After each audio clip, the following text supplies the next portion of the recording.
Hello, it's Mr. Pierce. Today we are going to be working on subtracting mixed numbers. Just like when we subtract regular fractions, when we subtract mixed numbers, the denominator must be the same. In this situation, we see that the top number has a 2 for a denominator, and the bottom one has a 5. We can make them have the same number of pieces by simply multiplying those two denominators together and changing them to tenths, because 2 times 5 is 10. So if we change them both to tenths, we can then find equivalent fractions. So let's start with the bottom one. What times 5 gives us 10? Well, that would be 2. So if I multiply by 2 in my denominator, I do the same to the numerator. 1 times 2 is 2. So we know that 1 and 1/5 is the same as 1 and 2/10. In the top fraction, what times 2 gives us 10? That would be 5. So if I multiply by 5 in my denominator, I do the same to the numerator. 1 times 5 is 5. So 3 and 1/2 is the same as 3 and 5/10. Now that the denominators are the same, I can simply subtract. So 5/10 minus 2/10 is 3/10.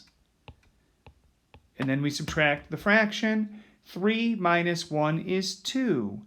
So our answer comes out to be 2 and 3/10. We know that 3/10 will not simplify because the factors of 3 are 1 and 3, and there is nothing times 3 that will give us 10. Here is a second example of subtracting mixed numbers. As we can see, the denominators are once again not the same. So a common denominator that we could use for 3 and 2 would be 6. So we can change each of these fractions to a sixth fraction.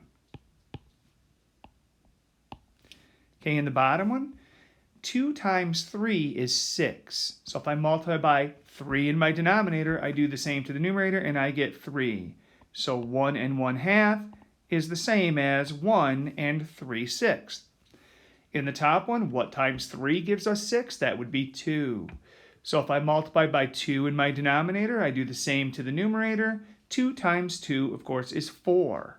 So 5 and 2/3 is equal to 5 and 4/6. Now we can simply subtract. 4/6 minus 3/6 is 1/6. And 5 minus 1 is 4. And as we know, if the numerator is a 1, this will not simplify. So our final answer is 4 and 1/6. I hope you find this helpful and will be successful with subtracting mixed numbers.